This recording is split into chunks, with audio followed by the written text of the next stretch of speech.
नमस्कार दोस्तों, प्यारे बच्चों।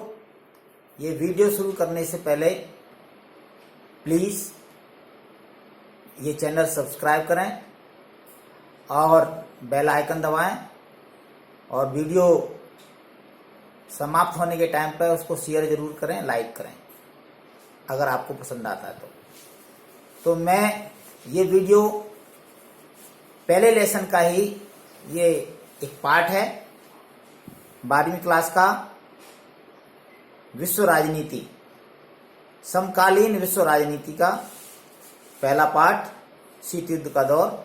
और उसमें शीत युद्ध के दायरे अर्थात शीत युद्ध का प्रभाव कौन कौन से क्षेत्रों में हुआ, ये आज इस पर डिस्कस करेंगे। तो आइए, शीत युद्ध के दायरे, इसका अर्थ, शीत युद्ध के दौरान ऐसे क्षेत्र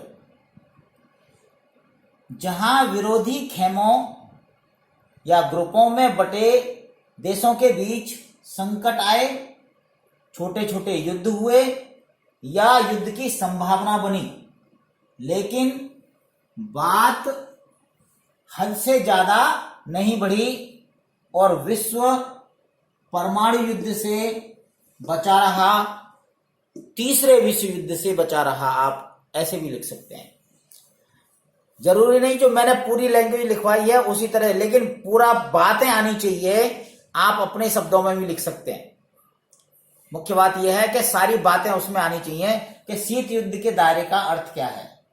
शीत युद्ध के दौरान ऐसे क्षेत्र, ऐसी जगह जहां विरोधी खेमे कौन से थे? एक सोवियत संघ का खेमा जो साम्यवादी था और दूसरा खेमा अमेरिका का जो पूंजीवादी था, कैपिटलिस्ट था।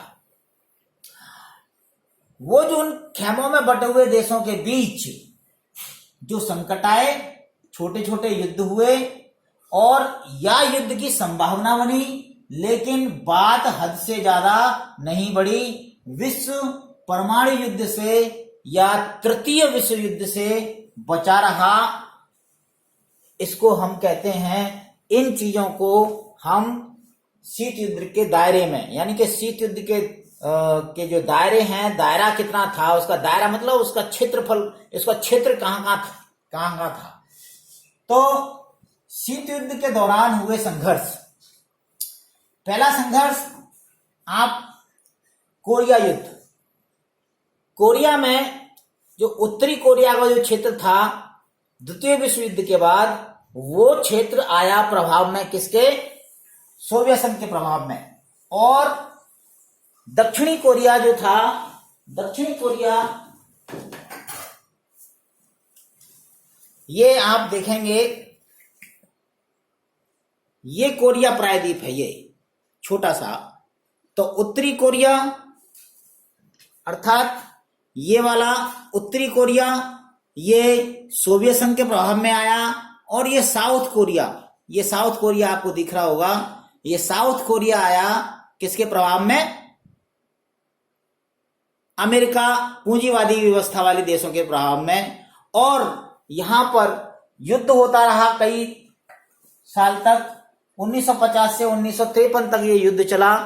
फिर कभी नॉर्थ कोरिया की बाउंड्री बढ़ जाती थी, कभी साउथ कोरिया की बाउंड्री बढ़ जाती थी, लेकिन बाद में ये गुटनिरपेक्ष देशों ने मिलकर के समझौता कराया और कोरिया युद्ध समाप्त हुआ, एक बाउंड्री बनी। लेकिन आज भी साउथ कोरिया और नॉर्थ कोरिया का संघर्ष चलता रहता है। आपने किम जोंग उन का नाम सुना होगा, वो कभी भी धमकाता रहता है साउथ कोरिया को। दूसरा, बर्लिन की दीवार। द्वितीय विश्व युद्ध के बाद जो पश्चिमी ताकतें थीं, उन्होंने पश्चिमी जर्मनी आप देखेंगे, पश्चिमी जर्मनी ये इधर, ये जर्मनी है, देखिए ये जर्मनी, इसमें पश्चिमी जर्मनी थी इधर, पूर्वी जर्मनी थी इधर। देखिए ये जर्मनी है। तो जर्मनी के पश्चिमी क्षेत्र पर ये एक यूरोप का देश है, यूरोप का देश है। पश्चिमी जर्मनी पर पश्चिमी ताकतों का जो पूंजीवादी ताकतें थीं और पूर्वी जर्मनी पर सोवियत संघ का जो है प्रभाव था। पश्चिमी जर्मनी वालों ने एक अपनी करेंसी स्टार्ट करी जो कि सोवियत संघ को नागवार गुजरी और उसने जो है ना अपना विरोध दर्ज कराया। अपने टैंक जो है पश्चिमी जर्मनी की तरफ मुंह करके खड़े कर दिए, उनको आगे बढ़ाना शुरू कर दिया। तो उसको काउंटर करने के लिए पश्चिमी ताकतों ने पूरब की तरफ अपने टैंकों का मुंह करके और सोवियत संघ को टक्कर देने के लिए जब दोनों सेनाएं आमने सामने हो गई और ऐसा लगा कि युद्ध फिर से होकर रहेगा, और यह बात है 1958 की, और 1962 में आकर के वो बर्लिन की दीवार बन गई। बीचों बीच में पश्चिमी जर्मनी अलग हो गया, जहां पर पूंजीवादी ताकतें का नियंत्रण रहा, और पूर्वी जर्मनी साम्यवादी ताकत यूएसएसआर के साथ चला गया। इसी तरह से कांगो एक देश है अफ्रीका में, ये अफ्रीका में दिख रहा होगा आपको। यहां पर भी इसी तरह का संघर्ष चला और यहां पर भी शीत युद्ध के दौरान ये संघर्ष बहुत तेज हुआ, और ये बात है सन 1960 की। अफ्रीका में भी इसी तरह से युद्ध चला। वियतनाम का युद्ध बहुत समय तक चला। चौथा है वियतनाम का युद्ध, और वियतनाम में उत्तरी वियतनाम और दक्षिणी वियतनाम। वियतनाम देखिए यहां है, आपको यहां दिखेगा ये वियतनाम का क्षेत्र है। इसको हिंद चीन की समस्या भी बोलते हैं, इसको हिंद चीन का क्षेत्र भी बोलते थे। तो उत्तरी वियतनाम, ये वियतनाम है, देखिए ये लिखा हुआ है वियतनाम। इस वियतनाम में उत्तरी वियतनाम की तरफ जो प्रभाव था वो साम्यवादी व्यवस्था वाले देशों का, चीन का और सोवियत संघ का, और दक्षिणी वियतनाम पर जहां पर पहले फ्रांस का उपनिवेश हुआ करता था, वहां फ्रांस, अमेरिका और पश्चिमी ताकतों का प्रभाव था। बहुत साल तक युद्ध चलता रहा, इसमें अमेरिका ने हस्तक्षेप किया और बहुत साल तक युद्ध चलता रहा। अंत में अमेरिका को वहां से अपनी सेना हटानी पड़ी, अमेरिका को बड़ी क्षति हुई, बहुत सारे लोग मारे गए। तो ये भी एक वो घटना थी जहां शीत युद्ध के दौरान सेनाएं आमने सामने आई। अमेरिका की सेना और उसकी सोवियत संघ की सेना भी आमने सामने आई, लेकिन सीधा युद्ध होने से बच गया। वियतनाम का युद्ध चलता रहा, लेकिन अमेरिका और सोवियत संघ एक दूसरे के साथ वो युद्ध नहीं हुआ। आपने क्यूबा का मिसाइल संकट पहले पढ़ रखा है, मैंने समझा रखा है कि किस तरह से क्यूबा में 1962 में सोवियत संघ ने मिसाइलें तैनात कर दी थी। 3 सप्ताह बाद अमेरिका को उसकी मालूम पड़ी और उन मिसाइलों को हटाने के लिए, उनको काउंटर करने के लिए अमेरिका ने जो है वहां अपने सैनिक बेड़े को लगा दिया, और जिससे कि वहां पर मिसाइलें ना आ सके ना जा सकें, और लगा के तीसरा विश्व युद्ध होके रहेगा। क्योंकि पूरा अमेरिका, क्यूबा जो है बिल्कुल अमेरिका के सटा हुआ एक छोटा सा द्वीप है ये क्यूबा। ये दिख रहा होगा आपको, क्यूबा अमेरिका के बिल्कुल नीचे, सारा अमेरिका उसकी परिधि में आ रहा था, उसके क्षेत्र में आ रहा था, उसके जद में आ रहा था। अगर यहां से मिसाइल छोड़ी जाती, क्यूबा से मिसाइल छोड़ी जाती, तो पूरे अमेरिका को वो नष्ट कर सकती थी। अमेरिका को खतरा पैदा हो गया और किसी भी तरह से दूसरे जो तीसरी दुनिया के देश थे, गुटनिरपेक्ष देश, जो हम आगे इसके बारे में बताएंगे अभी, जो तीसरी दुनिया के थे, मैंने जो हरा रंग दिखाया था आपको मालूम हो,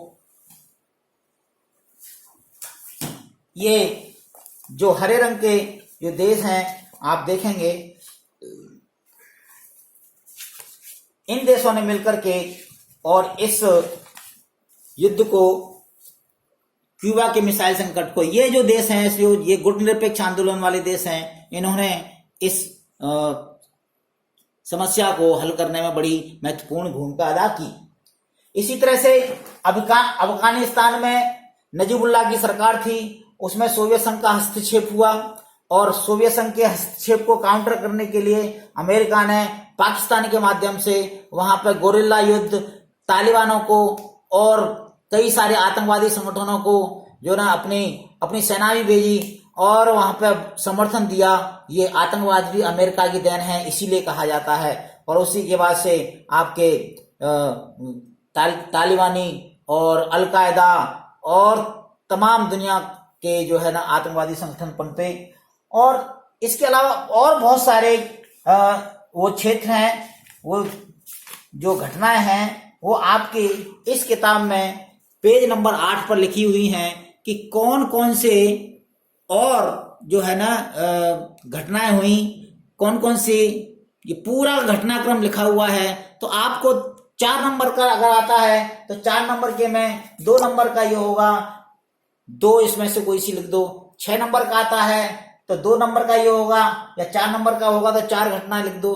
पर उसको थोड़ा सा आपको समझाना पड़ेगा और आपके 6 नंबर, 4 नंबर से लेके 6 नंबर तक का ये सवाल कंप्लीट होगा। आगे के वीडियो में बताऊंगा आपको कि इसका क्या प्रभाव हुआ, शीत युद्ध का हमारे इस पर क्या प्रभाव हुआ पूरे विश्व राजनीति पर।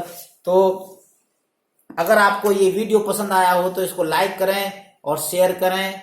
धन्यवाद। चैनल को सब्सक्राइब करें और देखते रहें देव चैनल।